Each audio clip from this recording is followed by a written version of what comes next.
是么地路边的都中本的都正，那是某一老的都西正的，叫正那是的都正，就是好那么你还做叫推地，比如的the characteristic of the discipleship 到一样的，好那么要还做叫推地的，你教这点点就叫推地，所以呢。我教俾một cái OK the Matthew chapter 10 Matthew trong cổ cái mình có trong trong trong cái cho all là chỉ biết cho bên đó để cho bên mà nó cần để cho lo một cho có cho all đấy chứ mà sau lúc nào vậy ý ra ở trực tiếp hiện cho bên của giờ và chữ xã cho bên cho xe cho và chữ cho bên cho kinh doanh ở bên giờ chủ mua做给专政做给做行政的，这非被就给单操作吧就，这还做好，被去操评测呢，被去操评测，那是去参加。所以，你如果被今天嘛讲做嘛，了的，了要读真耶稣了啦。A lot of people they claim that they are Christian. 讲到下啲，你要到真耶穌家 ，they are the followers of Christ。即係講到你嗰啲，你 obey 耶穌嘅路，你 obey God's word，那是你弄耶穌嘅路。即係講到一下分析下啲，俾你只要尊敬耶穌啦。We have been Christian long time ago。但是读主耶稣，你要叫做被做读正点，要读中的讲，这样有主观的路能力讲的点。I know that there is many people who came to follow Christ. There are many people that they came to be His disciple, and they always have been, right? But our Lord point to the proof here of the genuine people. 要係個人要讀正啲，亦個人當中個 expect 係啲啊，亂啲啲呢，有只能報告。You see? So if you are genuine, you can expect the world to reject you, right? Okay? 有你就好話係啲工作耶穌，你才到你講啊。So what does it mean to be identified with Christ? What does it mean? Mà ra lúc nào thì kia có cái tàu cho tụi chân tiền, giờ tụi cho đi trả nữa nè. Cho tới ở tí nên tiền tới phân nhiên đúng quả nè.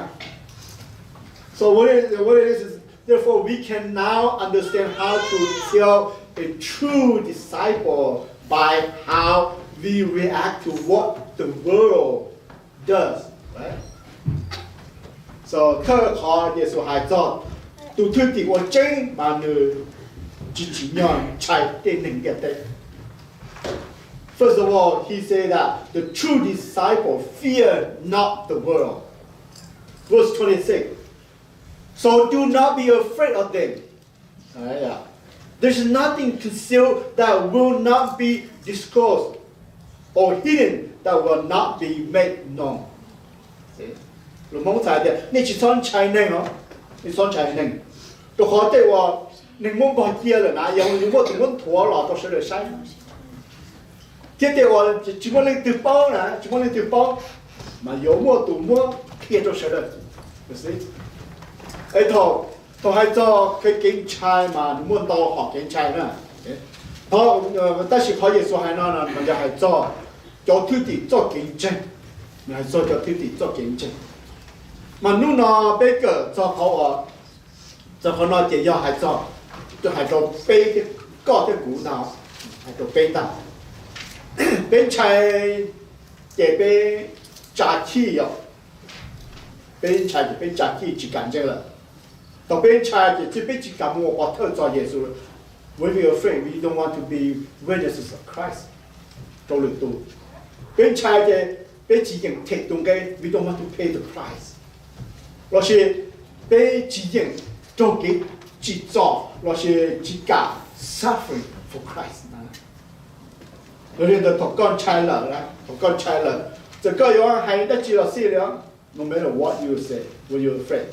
就各有还要知道是就各有看保的家老师呢，对手各有只有一种真的点 ，why 你的家不家的，就好个正言的对呢，个正言的当那对呢，还个正公的对呢，嘅个正公的对，也个正知道讲公作耶稣基督。So let me say， 耶稣ที่ให้กับเป็นจิตชอนใช้เรื่องตัวเลยนะ ，Don't be afraid of anyone。我就做梦中嘛，比如做达到呢，有做那个通的对呢，个达到，这个跌落到，只係耶穌叫對地了，只係被我要講真耶穌，跌落到，比如做做個做呢，比如要做做那個做啲人嘅對，比做見證要做做那個通的對，個了包大咗。就俾人知定能幾對價幾時相，做論地了你攞來你就落死你嗱，俾做見證要做到。Look at 1 John chapter 2 verse 15。呢個係從安慰個經文係嘅。Do not love the world or anything in the world. If anyone love the world, the love of the Father is not in him. You see? 就係個俾佢攞攞啲啲啦，我實際寫咗一日咧，只有攞攞啲啲啦。人哋攞攞啲啲啦，人哋只攞叻幾多，人哋攞咩啦？因為佢話個人碰，你碰咗加落係就俾佢哋，寫俾我好，或者寫很多老師俾我好，能啲啲很多，係啊。You want to please man or you want to please God？ mà giờ lên đó họ ổn định cha mà bây giờ chủ quốc có tàu trong lý Giêsu nào mà thọ bé ở tàu trong lý Giêsu lỡ chứ luôn lựa tôi yếu sẽ chỉ tàu bé đó ý giả lý lựa tôi sẽ chỉ tàu Giêsu đó họ Giêsu là đó cái tên he when Christ in the world mà he want to please the Father only, he does not want to please man, Pharisee, Sadducee. Nếu chỉ ở please tin này á, tin này kia tạo trả nữa, cái món này cho một toa. Mà nếu một cái xì xia, bây giờ trồng cái xì xia, bây giờ trồng cái tạo trả, đó, ô có bên trái, có bên cho cá thịt, xem có bên thịt thon chân nhập chuyện. Bây giờ suy ra nhất là con cái nào thì, đi chỉ thon trái nữa, thon trái nè, don't be afraid of man. 我哋頭邊柴啦，你用你夾啦，頭邊柴非常。When you what happened when you are afraid？ 跟柴嘛，你有個俾主幕本身啊，主幕個俾本身，我到 witness 主幕本身，俾我到巴特，主幕本身貼到翻主到嚟到呢度，有啲柴啦，有啲主幕本身嗰啲人，啲人柴係學精嘅，頭邊柴就。When we're afraid, we don't want to tell the truth. You see that? But tôi hai có chỉ để có sao khi họ chứng tới sự con trai luôn chỉ trai luôn, của sao chỉ tao có cái gì hay cái gì, trai chỉ cả hai còn luôn lọt giải họ chứng thiết, bên trai thì bên một cái dạng bên nhất rồi, em muốn đâu rồi mà bên xã hay cho bạn chứ, cho là cái đó sẽ bên hàng trai chẳng luôn chỉ nhận bên này. Sao cái bây giờ tin này họ bây giờ nhiều người tin này lúc xưa nhiều lá, do họ nói bên lử họ nói không nói, họ bên trai thì bên chỉ sao hay là chịu trò lỡ đó, rồi bên hay là chịu trò lỡ thì nó chỉ nhiều bên rồi, rồi họ bên xã họ trò lỡ họ để xem này nè, bây giờ họ có cho trong nó thì rồi có những trò lỡ nhớ, chưa bị chơi xong là gì, để bỏ đi trả gì, có những trò lỡ nó là họ để chơi xong là gì đó, có chỉ cho rồi lỡ rồi. Có dùng rồi chỉ có cho rồi rồi, chỉ có tiêu chỉ quan trọng hay quá chịu rồi rồi, thế có chỉ chạy cho Giêsu lúc mấy rồi rồi chứ, tôi cho nên là, so that's why you afraid to telling the truth, that you afraid to be witness of Christ, tôi cho tin rằng, chapter verse 27, what I tell you in the dark, speak in the daylight, what is whispered in your ear, proclaim from the roof, actually the rooftop now. để我不看着那套中度，着路那主看着是的嘛。这对我不还对有着那呢，那有主你看着是的呢。罗美加嘛了还得搞主的，我是不是我主这部搞还着了，着看着这那是的啥的。好好人家的套中度，我也说还那了。只要还做别的检查，别么人去检了 ，That is not what he's talking about in it。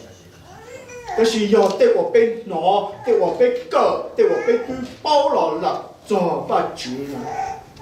然后的对那要靠 privacy 啊，然后被割头做到被割，这道理面喏，就被木片做乱的。这条里可以说还那么有什么一样，有包样呢，有包到样，所以呀，有主摸还的。còn những cái tay bao là sẽ có chủ cho một kia số lượng tụ bao rồi mà bây giờ tụ trên là mà bây mỗi cái mission đó bây mỗi cái mission là sẽ bây mỗi cái responsibility một kia thì họ bây cỡ họ là chữ lò mà trong những cái tay một kia thì họ bây tàu cỡ nó trong những cái tay ý giờ là cho thứ tỷ à cho thứ tỷ mà nó cỡ Yexus ra rồi cho Yexus tập kỹ rồi cỡ chối nhà Yexus qua để nên nó có cho cụ biết kiện nó làm được khó vì lâu qua là một kiện cho tin nên cái là chỉ bỏ tiền cái cho có cái cho you see that và ta sẽ nên nó nhận đó mà mỗi ý giả của nó nữa và chỉ trong hông trong mà nó chỉ phân bỏ tiền theo nó chỉ phân bỏ tiền nó một cái kia là cái mỗi ý nô mà nó chỉ mà mỗi chỗ chỗ họ ý giả là chỗ lúa hồ là chỗ lúa dầu phơi là mà mỗi khi tan rồi thì chỉ có all the lids open mới thôi chúng bây giờ là khi cả tan thôi thôi giả chân mà có chữ lòng có chữ lòng.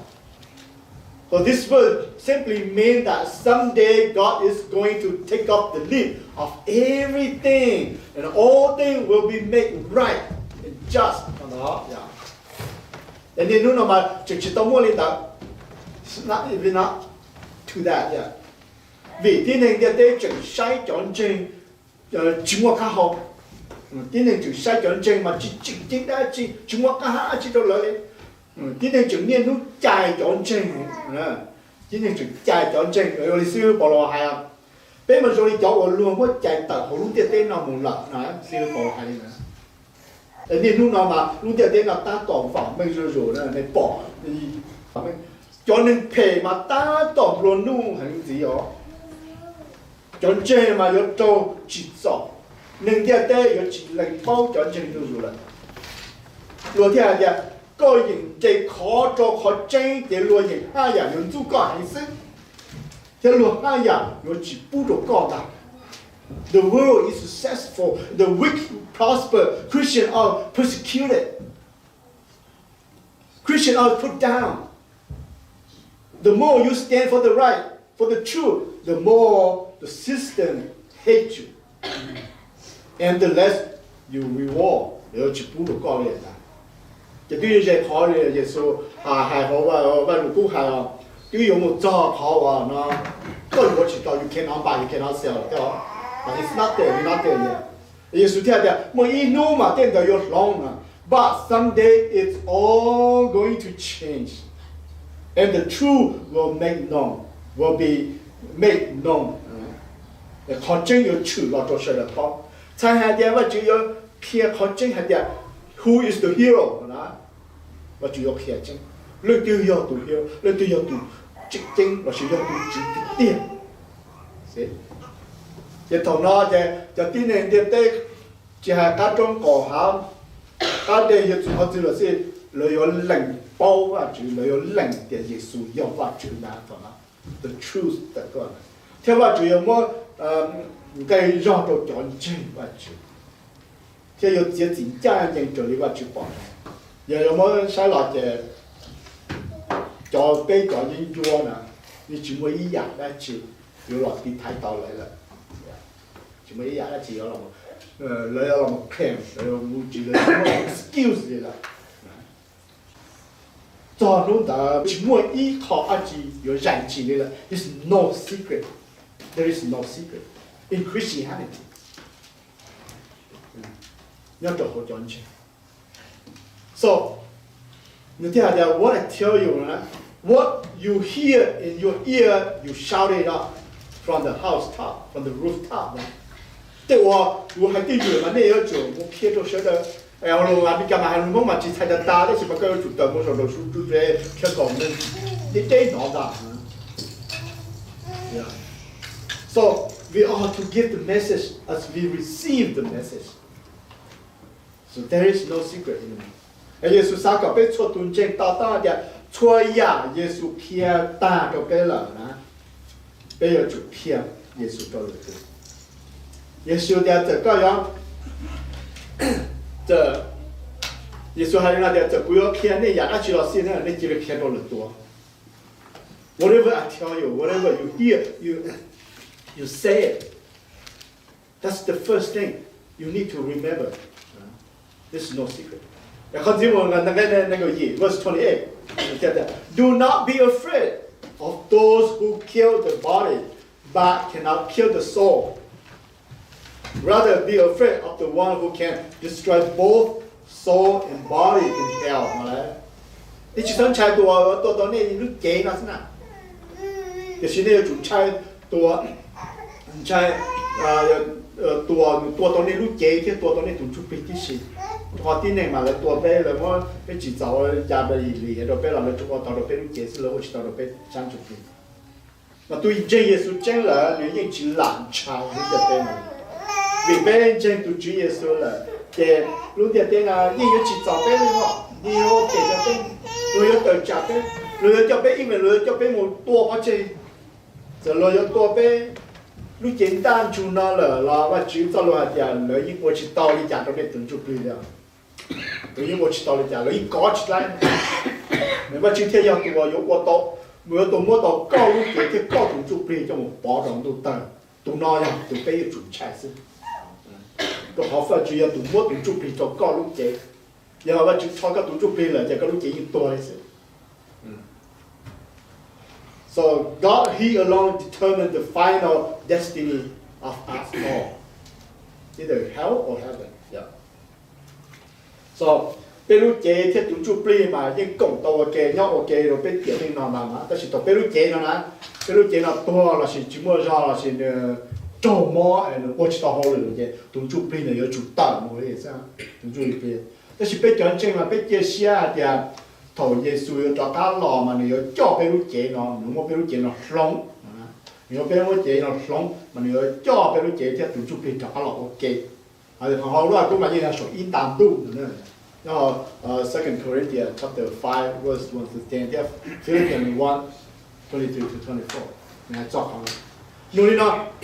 要你的家吧，就好，去接力呢，忙你去接力呢，去操关键专业的，特别多的大力士呢，但是用路买，但是买的那样，多的大力士，nothing else，就我 life after that，就那是还的，要家，我家吧就好就要去叫，被顿我就正好要叫，被顿做不了嘛。好么，听好正好么，被路接上落钱，这正好叫被路接这东西不了嘅，正好叫被门上个主要的，我要为你讲，要马踩出高，verse 29 呢 ，let's read. Are not 2 sparrows sold for a penny? Yet not one of them will fall to the ground apart from the will of your Father. Autonomie rồi mà Yexus illumination, để xem giờ lên chỉ bảo nó chỉ tụ bông nó ai để ní chỉ bông lên, tụ vào chữ và trong cái gạo tụ bên trên ở hai cái nó nằm bên cái gì nó mà tụ vào chữ nó mà nó cứ lúc cho cho nhiều nông mê nè, như sparrow giờ nó thay bởi cho nên nông mê vậy chứ, nó cứ lúc cho nó chứ nó cho nó chứ, nó vì chứ, bây giờ nó họ lúc cho cho nhiều nông mê, cái sự sao chứ? tụi bên trái vào chú mà bên chỉ测查起来好呀，被去测查了起来，完，为了讲，为了多我知道嘛，那路边很长，路边很长，为了被要被 very precious 的挖掘，怎么样？被梦梦给你看的挖掘，被梦给 bây giờ để trồng cây to này là gì thế nữa lúc phải trả ít bột chạy à因为这些农民每的时候我就整路了还是cho nông chế và hài nó vậy cho nông民每种cây đó chỉ nên no value you know the sparrow there's no value cho nên ông mua tao tết ta là lúc penny sẽ tuy có tao tụi nông là that's how I would compare this is such lúc ilu ya penny sẽ tuy có tao tụi nông là你只mua cây đó chỉ là这是我就整路了ทั้งเลยlúc penny là sẽ có tao tụi là think about it 你弄那你帮农接你去关键了 if you see those sparrows fly around your house you won't even care you won't 然后来去梦嘞但是 you know what 我真的就肯生走了我最近一步了帮着我啊了到嘞the verse 30 and even the very hair of your head are all numbered 这样你就不好手你不好了你不能看到这里不好了 in the millions 呀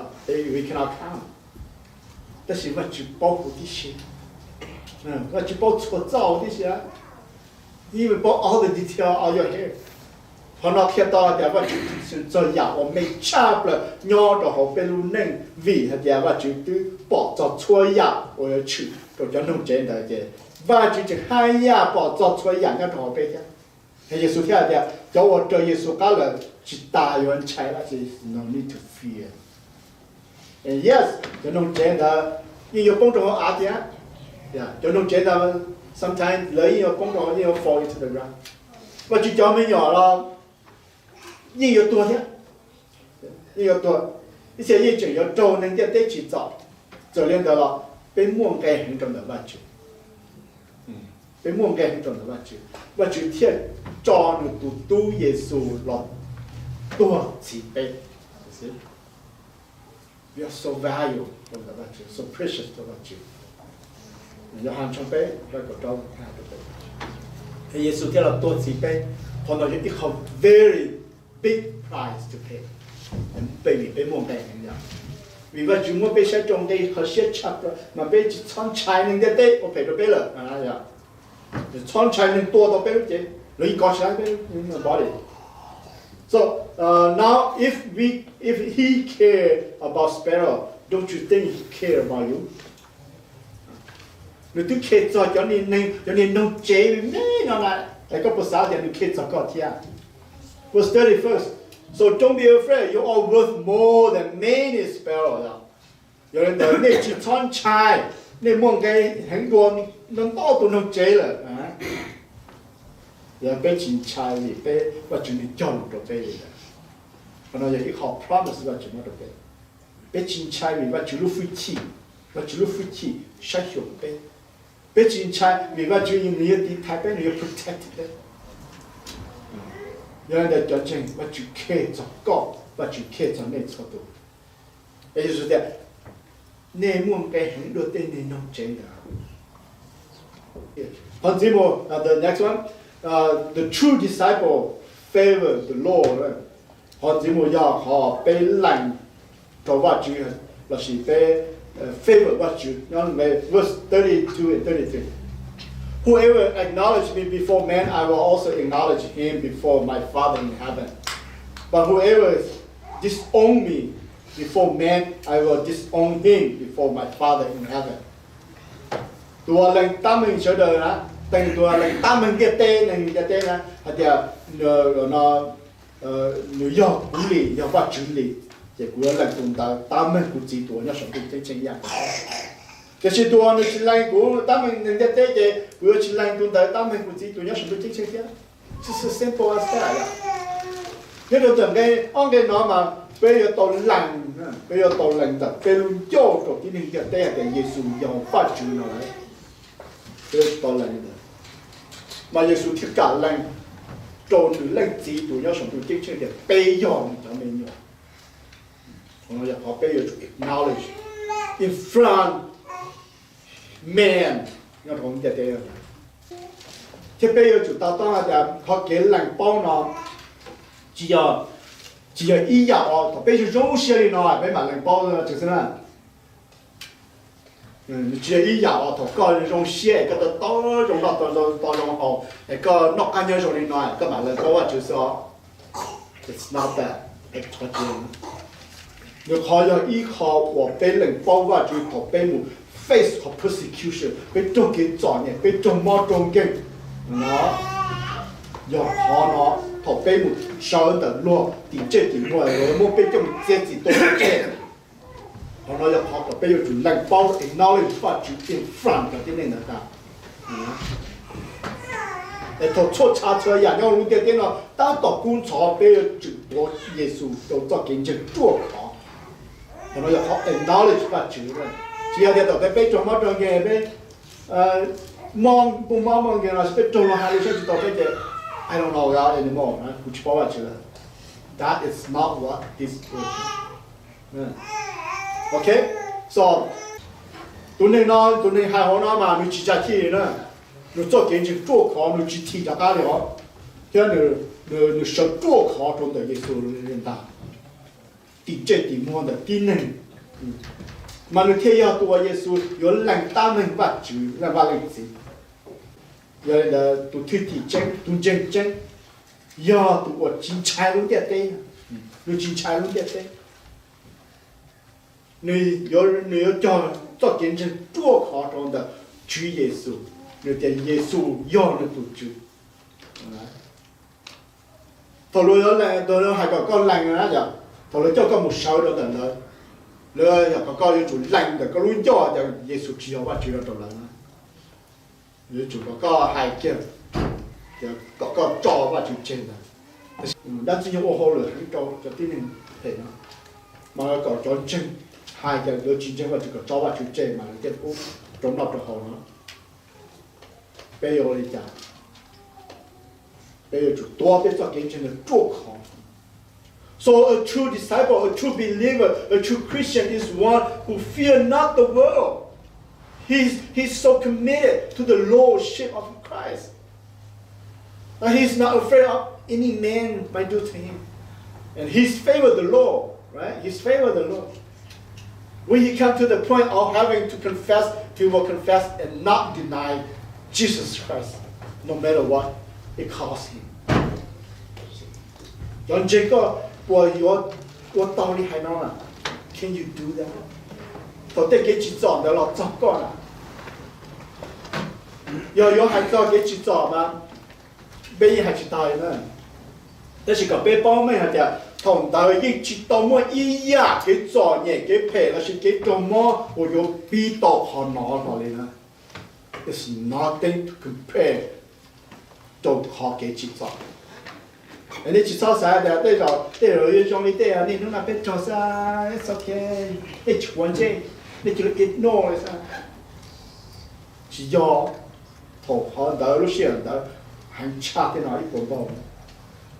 trong chính trị gia đi tới, ta chỉ có tên nhiều nhà mình mèo bên trâu thì nó sẽ là bên trả chi là bên give up, bên chịu khe cho vào chưa, bên tên nó tên mình mèo bên cái chỉ tao how can you face how final đó nè, có dùng một chặt cái thế một chạy tàu khó đầu thọ, lúc xưa cơ, giờ lúc xưa đó là chọn chơi, ông ấy Giêsu hay chơi chúng mấy tuần chân chân là leftover rồi đó. Cho tổng thân chơi chúng ít tuần chân chân là những thích tới ít tuần rồi, thế còn là học cái ít xí hay cái giờ có sao bao nhiêu là tổng thân là cũng sai cho cái xí lưu rồi, có sao bao nhiêu là thằng Giêsu đã cả là thế, tổng thân học bộ một bằng chân rồi, tổng thân học chúng ít tuần chân tôi chơi rồi, rồi họ human tính năng thấy tao cái chỉ chọn rồi nè.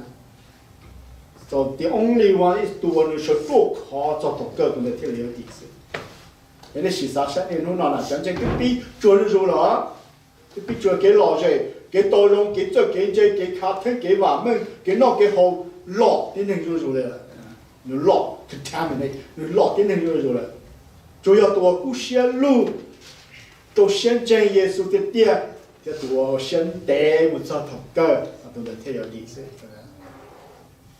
Bênที่chỉ tao một cái cho họ Giêsu có lọ họ phải đồng cho chuyện này bên nhiều họ bi là này họ nhiều họ bi Giêsu cứ xúc theo để cho tự tỷ là sao để cho chân có đặc anh có tụi khen cả all this time có tụi ấy tụi Christian có tụi ấy tụi chân Giêsu là ta nó là nó có bỏ to lên để Giêsu cho tụi chú all this time in your Christian life have you ever confessed that Christ is the Lord or maybe you already did is that still in you 很多不正要讲这种个对完了的，但是嘛，很多不是人做考好个。我讲的以前嘛，第一来了，呀，一来了，just question yourself, is that still there？ 或者去到包了，去到包门，但是只 sure anymore, I'm not sure anymore。那个去到烂一点，个叫烂头发全部呢，头发就把个就多很多个做考了的，做到好给去做给去写给。nhua đời lọt cho mà có thể thấy tao. That's why chúng tôi lúc xí hợp được cái lòng practice cho nó được cái ua ta xin nó hiệu tiền nó. Anh nên nó biết chơi cái gì mấy lọ bây giờ chỉ thấy cái tao đấy nè, thấy cái tao đó.